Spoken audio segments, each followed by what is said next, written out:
Seat আনি, seat এনে এটা এখানে শুধু ডিজাইন করা হয়। মজুরিতে ডিজাইন করি আমি, বিভিন্ন দোকানদার দেয়, মজুরিতে ডিজাইন করে দিই। ওই 10 টাকা 15 টাকা মানে মালের ভ্যারিয়ান্ট বুঝা মজুরিতে ডিজাইন করে দিই।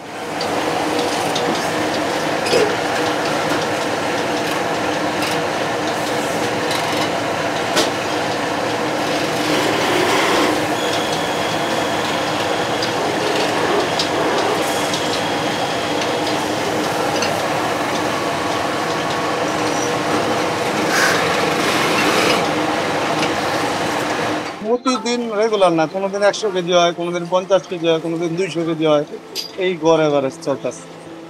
আর এটা তো কুটির শিল্প, এই শিল্পের কারিগর এখন বিলুপ্তর পথে। কারণ সব শরীরের উপরে, হাতের উপরে কাজ করা হয়, এই কারিগর এখন পাওয়া যায় না। যারা বৃদ্ধ হয়ে গেছে তারা এই কাম করে না, টুকটাক অল্প কিছু কারিগর আছে, এটাই টুকটাক চলতেছে।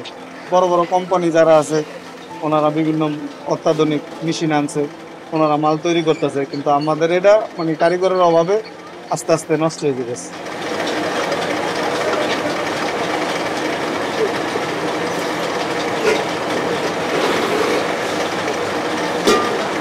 নতুন প্রজন্মের কেউ আসতে চায় না, অনেক কষ্টের কাজ তো। আমাদের এটা বিলুপ্ত হয়ে যাচ্ছে যে যাদের বড় বড় কোম্পানি যারা হাইড্রোলিক মেশিন কিনতে পারতেছে তারা হয়তো যে হাইড্রোলিক মেশিনের মাধ্যমে কাজ চালাইতে পারতেছে না। আমাদের তো ওই পরিমাণ অর্থের অবস্থাও নাই, তাই এটা অল্প মজুরিতে আমরা যা যে কদিন টিকতে পারি এই আর। মাটির হাড়ির পরে এই অ্যালুমিনিয়াম এইভাবেই তৈরি।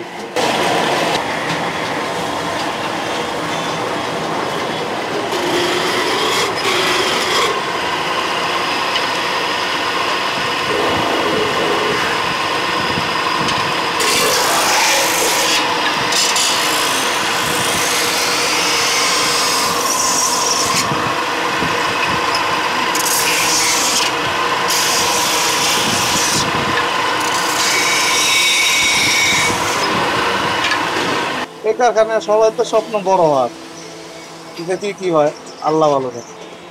কিন্তু ইদানিং ব্যবসা অনেক খারাপ সবারই, আমার একা না, সব সেক্টরের ব্যবসা। আপনার এই মালগুলো আগে ছিল প্রায় 220 টাকা 250 টাকা, এই মালগুলো এখন বাইরে প্রায় 400 450 টাকা আমাদের কিনে আনতে হয়। কষ্ট বাইরে যাও না, বিক্রি হয় না। হাড়ি পাতিল তো মানুষের নিত্য প্রয়োজনীয় জিনিস না, এটা দরকারও হয় না প্রতিদিন। এখন যাদের একটা পাতিল কিনতে 100 টাকা দেয়, যদি 200 টাকা একটা পাতিল কিনতে হয়, যে পুরান পাতিল দেয় আরো 2 মাস চালাই নিবে।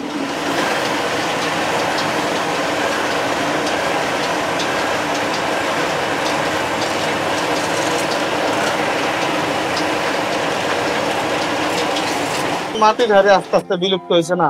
আর এখন অত্যাধুনিক যে ফ্রাই প্যান গুলা, পরে যে কি কয় নন স্টিকের জিনিসপত্র বাইরে এই মালগুলো অনেক সোল হয়েছে। কারণ ওই নতুন ঢাকার দিকে বা এর টুকটাক গ্রামে চলে, শহরের দিকে সবাই যে নন স্টিক, তারপরে ওই বিভিন্ন টাইমে হেভি মেটালের যেগুলা চায়নার যে মালগুলা, নন স্টিকের কড়াই, নন স্টিকের ফ্রাই প্যান অনেক আইটেম ওরা বাই করছে, যেটা ওটার কাছাকাছি আমরা যেতে পারবো না, কাছাকাছিও আমরা প্রোডাকশন দিতে পারবো না। দেখা গেলো ওটার চাহিদা এই জন্য অনেক ভালো, আমাদের চাহিদা বেড়ে গেছে।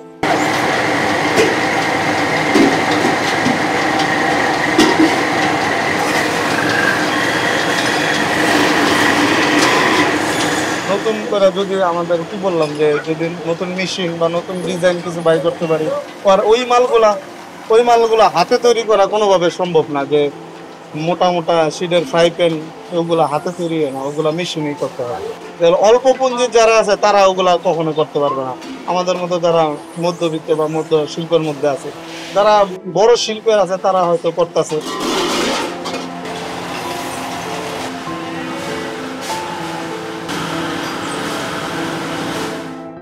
সংবাদ, ফিচার ও অনুষ্ঠানের জন্য ভিজিট করুন সংবাদ প্রকাশের ওয়েবসাইট এবং যুক্ত থাকুন ফেসবুক পেজ ও ইউটিউব চ্যানেলের সঙ্গে।